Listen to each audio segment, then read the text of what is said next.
अच्छा, जैसे एक तंत्र में दश महाविद्या का जी बड़ा महत्व है, तो इसको रिलेट करते हैं वैष्णव संप्रदाय के, जो जैसे भगवान विष्णु के दशावतार हैं, जी क्या उसके पैरेलल ही दश महाविद्या है? एक लिंक तो है, हो सकता है कि उसके इन्फ्लुएंस में ये दश महाविद्या आया है। ये आप ये भी बताएं दश महाविद्या कौन कौन जी सी है? जी जी तो तो देवी के, भगवती के 10 आदि शक्ति के 10 स्वरूप माना जाता है, बहुत पावरफुल स्वरूप। अच्छा, इसमें से सबसे पहले है काली, फिर तारा, फिर त्रिपुर सुंदरी, फिर भुवनेश्वरी, बगलामुखी, छिन्नमस्ता, धूमावती, मातंगी, कमलात्मिका। तो ये है माँ के 10 स्वरूप। तो ऐसा माना जाए कि जो आदि पराशक्ति है, आदि पराशक्ति एक मान लीजिए कि एक एनालॉजी के, एक मेटाफर के तौर पे मैं बता रहा हूँ, एक रूम मान लीजिए, वो रूम में 10 दरवाजे हैं, तो एक एक दरवाज़ा एक एक महाविद्या है। तो आप एंट्री कैसे करेंगे? डायरेक्ट पराशक्ति, आप कोई हेलीकॉप्टर से ऊपर से नहीं आ पाएगा, उतना किसी का यही नहीं है, कैपेसिटी है नहीं। तो एक ना एक महाविद्या को पकड़ के उनके साधना में जब गहराई तक कोई पहुँचेगा तो उसको वो पराशक्ति का अनुभूति होगा। तो इसीलिए ये 10 का 12, और इनको महाविद्या इसीलिए कहा जाता है क्योंकि सिंपल इसमें कि ग्रेट नॉलेज, माने ये नॉर्मल विद्या नहीं है जो पुस्तक, वेद, वेदांत, वेदांग जो भी है पढ़ के एक लेवल तक नॉलेज आएगा।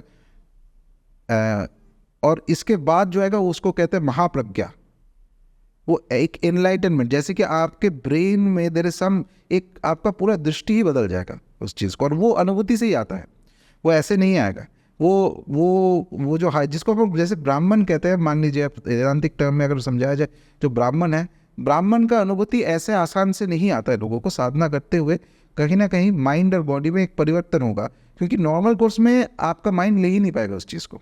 तो जैसे उन लोगों का पद्धति है वेदांत में, सिमिलरली तंत्र में भी ये महाविद्याओं के पास पहुंचने के लिए जो एक एक महाविद्या के साथ जुड़ा हुआ मंत्र है, उनके तंत्र है, उनके सिस्टम, जैसे महात्रिपुर सुंदरी के आप जो पद्धति है उसको श्री विद्या कहते हैं, साउथ में बहुत पॉपुलर है, नॉर्थ में भी है। माँ काली के जो है उसके काली कुल में हम लोग करते हैं। ताराक्रम था एक समय पे माँ तारा का, अभी कम हो गया है, लेकिन एक डिटेल्ड पाथ है, उस पाथ फॉलो करते करते लोग जब अंदर गहराई में पहुंचेंगे तो उसको वो अनुभूति होगा पराशक्ति का।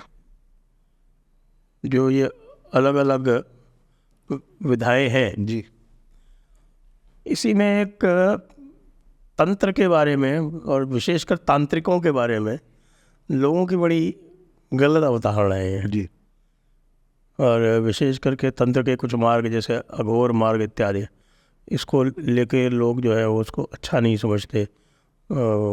इनके बारे में कुछ प्रचलित धारणाएं हैं कि साहब ये विष्ठा का भी सेवन कर लेते हैं, और ये पंचमकार यानी मांस, मदिरा, मत्स्य, मुद्रा, मैथुन, ये सब जो है, और ये बिल्कुल विकृत रूप में ये लोग करते हैं। तो एक प्रकार से ये सब जो है ये भोगी हो गए हैं। तो हमारी परंपराओं में भोग को अच्छा नहीं मानते। तो इसलिए जो है तो धारणा आती है कि साहब कि ये तांत्रिक लोग जो है ये बड़े कुछ विचित्र टाइप के होते हैं। ये क्या है?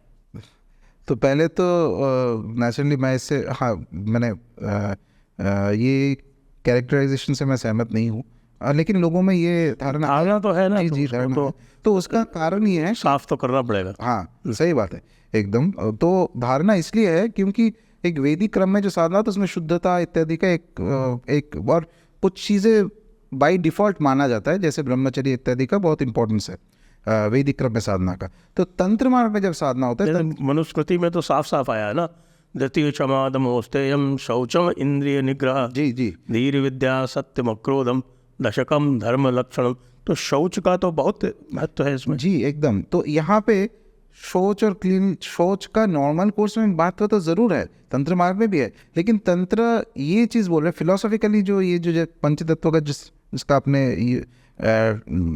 ये क्या मेंशन किया, पंचतत्व का पंचमकार, उसी को पंचतत्व कहते हैं। वो पंचतत्व पंचमकार जब भगवती को दिया जाता है, उसका प्रधान एम ये है तंत्र का कि जो चीज़ से आपको लग रहा है कि आप, और कोई भी व्यक्ति को लग रहा है कि जिससे वो नीचे गिर सकता है, फॉल जो हो रहा है, उसी चीज़ को लेके आप ऊपर भी आ सकते हो। क्योंकि एक उपनिषद का भी आप अगर देख लीजिए तो उपनिषद में भी ये आता है महावाक्य में कि सर्वम खलविदम ब्राह्मण। तो सब कुछ में अगर ब्राह्मण है तो ऐसा नहीं कि मैं शुद्धता से बैठूंगा तभी ब्राह्मण मिलेगा। हाँ, आपका पद्धति होना चाहिए, आपको अंडरस्टैंडिंग होना चाहिए कि how do I extract the divine. Divine जो है अंतर्निहित है इस जगत में, जिसको अशुद्ध कहते उसके अंदर भी है। उससे उस चीज़ को, शक्ति तत्व को कैसे हम निकाल सकते हैं, कैसे उस चीज़ को अप्रोच कर सकते हैं। तो ये है बेसिक फिलॉसफी। अच्छा, तंत्र के एकाधिक मार्ग है, सिर्फ एक नहीं है। इसमें दक्षिणाचार है, समयाचार है, कोलाचार है, वामाचार है इत्यादि।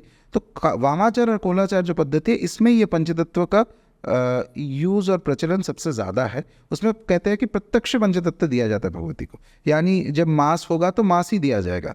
और दक्षिणाचार में क्या है कि बाकी सब सही है, 5 तत्व भी दिया जाएगा लेकिन उसके अनुकल्प स्वरूप दिया जाएगा। अच्छा, मांस की जगह शायद हो सकता है कि अदरक दिया जाए या कुछ ऐसा ऐसा स्पेसिफिक थिंग्स। अच्छा, रैंडम नहीं है, उसका भी तंत्र में मेंशन किया हुआ है कि इसके ये नहीं है तो आप ये यूज़ कर सकते हो, ऐसे बोला। तो अनुकल्प कहते हैं उसको, अनुकल्प के स्वरूप के। और तीसरा है समयाचार में मानते, श्रीविद्या में है, कालीकुल में नहीं है समयाचार, तो जिसमें आप रिचुअल कम है, मेडिटेटिव प्रैक्टिस ज़्यादा करते हो मंत्र के माध्यम से। तो तंत्र में और एक चीज़ है, और ये मैं पहले भी ये बोल चुका हूँ, तो तंत्र मार्ग ये बिलीव करता है कि तंत्र में 7 सप्त आचार है, 3 भाव है, एक पशु भाव है, एक वीर भाव है, एक दिव्य भाव है। सो जितने मनुष्य 3 भावों, ये 3 भाव में उनको डिविजन किया जाता है।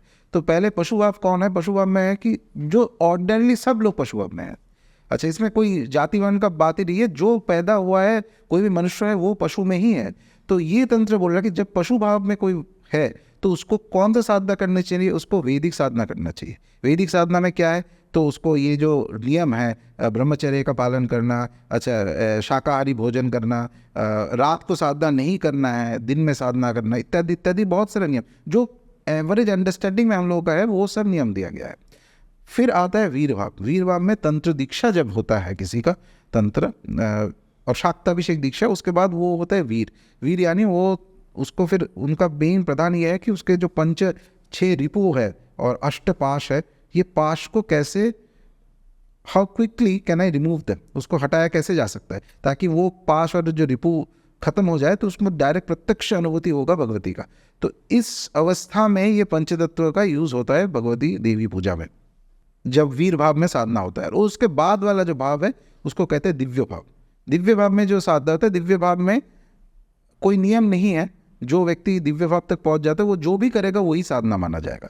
तो पूरा तंत्र के जितने पुस्तक है वो सिर्फ वीराचारी जो है, वीर भाव में जो साधना कर रहे हैं वो कैसे साधना कर सकते हैं, तो इस हिसाब से लिखा गया है, इस हिसाब से वो दिया गया है पद्धति। तो मेन आइडिया यही रहता है कि जितना जो मेथड से वो पूजा हो रहा है, जो पद्धति से वो पूजा हो रहा है, वो पद्धति जिसको अशुद्ध कहा जाता है उसके अंदर भी वो भगवती का जो शक्ति है उसको एक्सपीरियंस करना है।